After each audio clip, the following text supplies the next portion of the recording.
Bonjour à toutes et à tous, bonjour à tous les suiveurs et à tous les inconditionnels de Grégoire Omnisport. Kalidou Koulibaly, actuellement, il fait partie des meilleurs défenseurs de la Serie A. Sadio Mané fait partie des meilleurs joueurs de la Premier League. Actuellement, Sadio Mané muy xeex pour jouer une deuxième finale de Ligue des Champions consécutive et jéem a gagné pour Liverpool son premier titre de champion d'Angleterre depuis 1990. Mais donc tout n'a pas été rose dans leur carrière.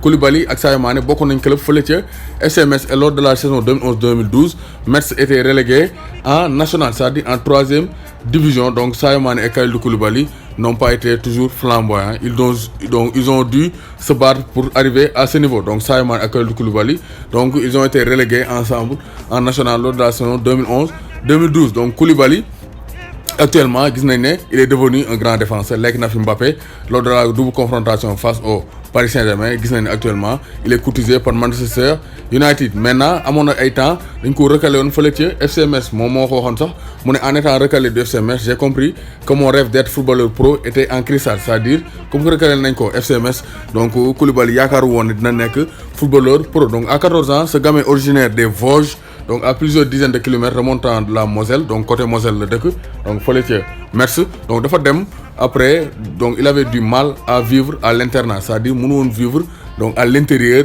donc avec les autres camarades, moo tax il avait du mal à s'adapter. Après Metz da ko recalé une première fois, après deuxième fois mu ñëwaat forcé ba jouer avec le FC Metz en pro. Étant recalé donc mu xalaatoon ne carrière am day jeex, mais finalement carrière am mënul jeex. Donc ñi ko yoroon coach yi nee nañ Kalidou Koulibaly a cette capacité à apprendre, comprendre et appliquer. Nee nañ Koulibaly day déglu te bu dégloo li nga ko wax dina ko def, dina ko appliquer. Il nous a beaucoup aidé pour gagner la Gambardella en 2010. Il a tiré l'équipe vers le haut. Donc se souvient le Marseillais Bouna Sarr, donc son leadership donc nous a tiré vers le haut. Donc Koulibaly ko xool xam ne dafa am leadership boo gisee équipe nationale du Sénégal, donc bokk na ci mujjee ñëw, mais il fait partie actuellement des cadres de l'équipe nationale du Sénégal. Kalidou Koulibaly, Pierre Bou bi mooy wax Kalidou Koulibaly s'est vite imposé en grand frère, étant donc une espèce de sage. Donc Koulibaly boo ko xoolee da nga xam ne kii donc il a du charisme, il a du leadership te loolu la imposé wu fële ca Metz. Après bañ relégué woo ci la dem fële ca Genk Belgique et foofu la révélé woo avant muy dem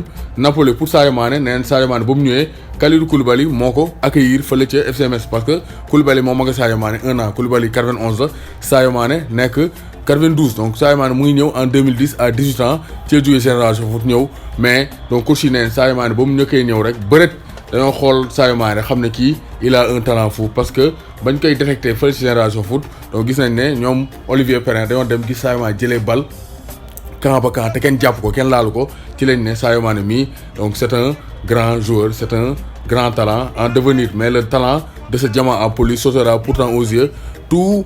Donc dès l'automne 2011 j'ai connu Sadio Mané quand je suis allé jouer avec la réserve parce que j'avais un match de suspension, raconte David Fleurival, alors milieu de terrain indéboulonnable du FC Metz. En un coup d'œil j'ai tout de suite compris que ce gamin avait un truc en plus. Nee na donc Sadio Mané donc fa la ko xam ci réserve bi parce que moom dafa amoon match de suspension mu dem football ci réserve bi.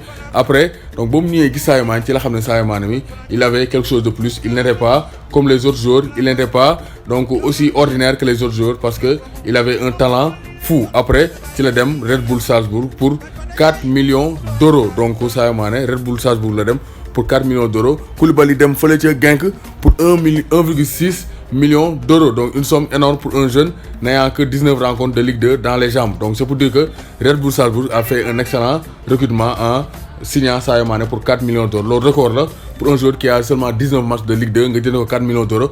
Moo tax Salzbourg rëccuwuñ ko parce que après ils l'ont vendu à prix cher à Southampton. Donc c'est pour dire que Sadio Mané ak Koulibaly leur chemin n'a pas été donc du tout facile. Ñoom ñaar connaître nañ ay difficultés surtout au FC Metz, mais ils ont su donc revenir plus fort à Genk pour Koulibaly, mais aussi à Salzbourg pour Sadio Mané. Donc Sadio Mané et Koulibaly ils ont été relégués ensemble lors de la saison 2011-2012 en nationale 3e division française avant de s'envoler pour la Belgique pour Kalidou Koulibaly et pour l'Autriche pour Sadio Mané. C'est pour dire que la vie donc n'est pas faite en un seul coup. Donc àdduna ndànk-ndànk la. Sadio Mané ak Koulibaly ils ont su souffrir pour être actuellement au top de leur forme. Maintenant ils ont souffert pour rire actuellement. Donc Sadio Mané ak Kalidou Koulibaly yàgg nañ, donc seen xamante du tey.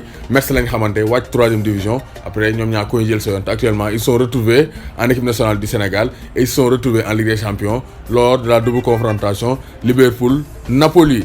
Kalidou, Sadio Mané.